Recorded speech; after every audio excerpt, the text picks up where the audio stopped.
Hey, ladies and gentlemen. This really bad drawing is about commitment. I personally have had issues with commitment.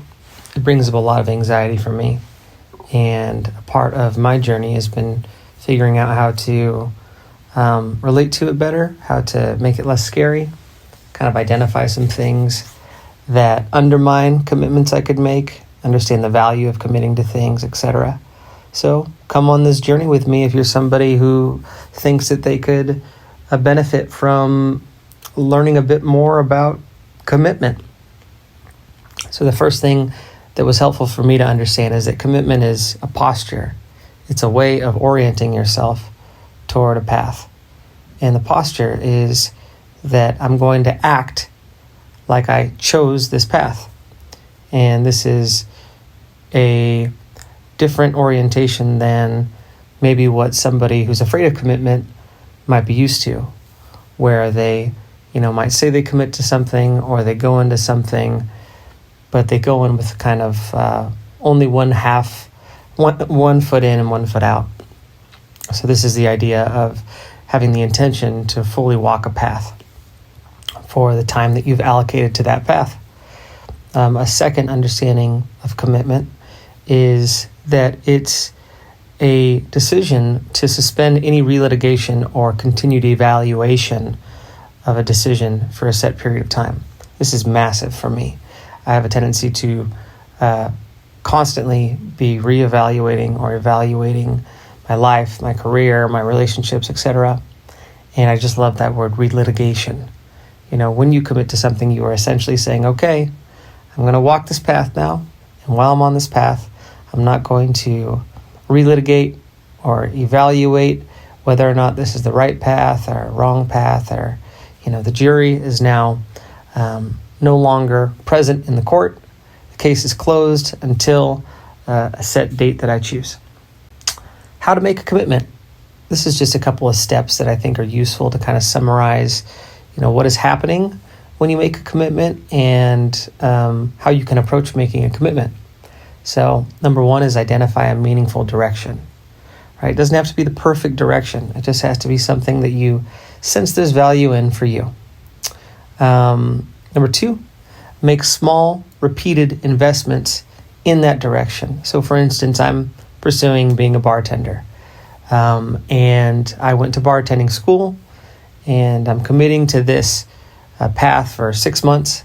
So now what I'm doing is applying to different restaurants and trying to put myself in a position to see what it's like to bartend. Number three, tolerate the inevitable friction / sacrifice inherent in making a commitment. When you commit to anything, you will experience inevitable moments of questioning the commitment. You'll also have to sacrifice the commitment or sacrifice certain things in order to protect the commitment. Every single choice you make inescapably will have trade-offs. So that's a part of learning to make commitments, is to anticipate that this friction and these sacrifices will be a part of the journey itself. Number four, allow your identity to be influenced and reshaped by the path that you've chosen to walk. I put this in here because when you walk a path, if you are secretly still trying to protect yourself or kind of hedge your bets instead of experiencing the path and embracing the uncertainty of fully walking the path, then it's going to be tough to stick to that commitment, because you're really more committed to your safety than you are to walking this path for a allocated amount of time. Number five, reevaluate the commitment after the time frame ends. So time frames we'll talk about later, but it's super important, that when you're in the window of committing to something to test it out, well, you are going to essentially stop all, like we said earlier, relitigations or evaluations, and you will know that you can evaluate or do a post-mortem on the experience, but that post-mortem isn't going to happen until the commitment has come to a close. And then finally, number six is just identify the next commitment you want to make. So that's how to make a commitment. Now, the poison of commitment. This is massive, right? When we make commitments, we can really, really undermine the success of the commitment through evaluation. So this is why I say that poison is the poison of commitment is evaluation. And evaluation, in my opinion, is essentially analysis. When you're in the commitment itself, your brain is going to throw up all kinds of feelings that you don't like or thoughts that it's going to want you to answer. Is this really the right commitment? Is this commitment enough? Am I truly fulfilled by this path I'm walking? Is there something better? Am I committing to the right thing? Is this the wrong path that I've chosen? And the reason why this is the poison of making commitments is because these types of questions will increase uncertainty, and uncertainty undermines the process of commitment. So, an understanding of what commitment is you could think of commitment as a repeated investment under conditions of uncertainty.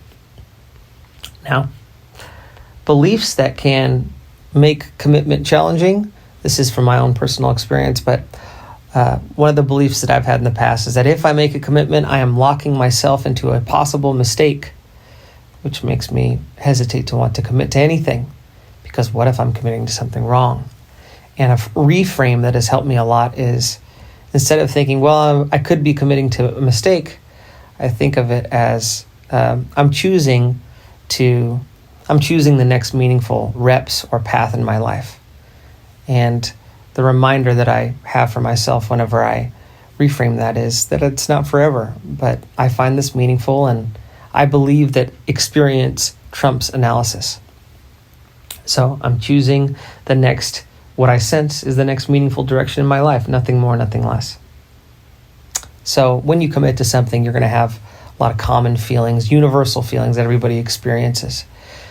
Committing to something is going to make you at times feel bored. It's going to be feeling wrong at times. You'll have anxiety. Doubts will come up. You might feel trapped by the commitment you've made. You might feel like you've settled. You might feel some regret or some FOMO. You might entertain some escape fantasies from the commitment itself. These are all universal human experiences when we limit our options.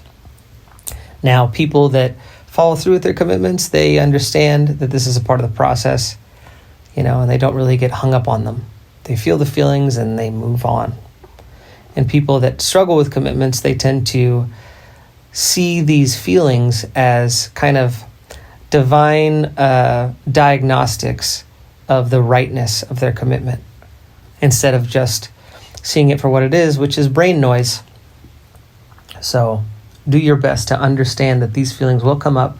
They're universal feelings, and they are not divine judgments of the right or wrongness of the commitment you've made. They're simply the brain doing brain stuff. So commitment does not mean that you need to feel certain or right about the choice you make. In fact, most people, all people really, when they make a commitment, there is a level of uncertainty. They are unsure about the commitment they made, and they make it nonetheless. So if you expect to feel certain or that the commitment you're making is the right commitment, then you are setting yourself up to be afraid of commitment. Commitments are paths and experiences that we choose, not tests that for right or wrongness. Another thing that commitment is not is it does not mean that I am forever bound to this commitment that I have made. Generally speaking, when we make commitments, we should do them with an understanding that they are time restricted, that there's a time frame where we will do something for a while, collect data, and then evaluate the data that we've collected at a later date in a hopefully rational way.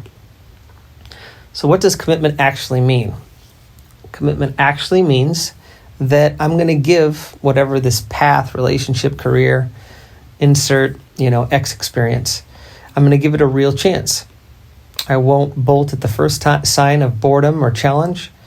I'm not going to evaluate my decision further for a set period of time once I decide to embark on the commitment itself. And I'm going to do small actions that build and move my commitment forward. And then, of course, I'll reassess my commitment at the end of my chosen time frame. So, some common pitfalls if you're trying to make a commitment is to think that the mental noise that your brain inevitably will generate is divine or cosmic or highly significant. The reason that is a pitfall is because it will probably lead you to want to analyze it or to understand it. And this analysis itself is the trap, right? Because analysis wears the clothes of truth or understanding, but is actually fear, right? And fear tends to beget more fear. And if you are attempting to interpret all of this brain noise, well, you're very likely just increasing uncertainty and fear, rather than, doing something actually meaningful or worthwhile. And another pitfall is that you allow feelings to become evidence that you're not supposed to be committing to the thing you've committed to. Right? Feelings are not a great indicator of how your commitment is going. Your feelings are going to fluctuate, and if you try to solve them, they're going to increase in their severity. So they are simply a universal part of the process, and they are not necessarily evidence of truth. Likewise, if you decide to give in to your feelings, a pitfall is to believe that feelings of no longer, having mental noise because you've given up on a commitment means that you've identified truth or made the right decision. Just because you feel relief from anxiety doesn't actually mean that you've made the right decision. If you have anxiety when you're trying to, be on a diet from not eating the ice cream anymore, and you finally eat the ice cream, right? You're not going to feel that anxiety anymore, but did you make the right choice? Maybe not. At least not if your value or your path is to try and improve your health. So remember, commitment is a skill you build by choosing a meaningful direction for a set period of time with sustained and repeated engagement. And I want you to remember the key word from this, relitigation. When we make a commitment, we are essentially committing to no longer relitigating or rehashing or going back on our commitment once it's made. We front load all of the reasons why we want to do something, and then we stop trying to negotiate it once it's in motion until we've completed the commitment itself. So, knowing all this, you should go commit to something. You should also comment. You don't have to like. You don't have to subscribe, but comment, because it makes me feel like, somebody might have gotten something out of this. All right. See you at the next video.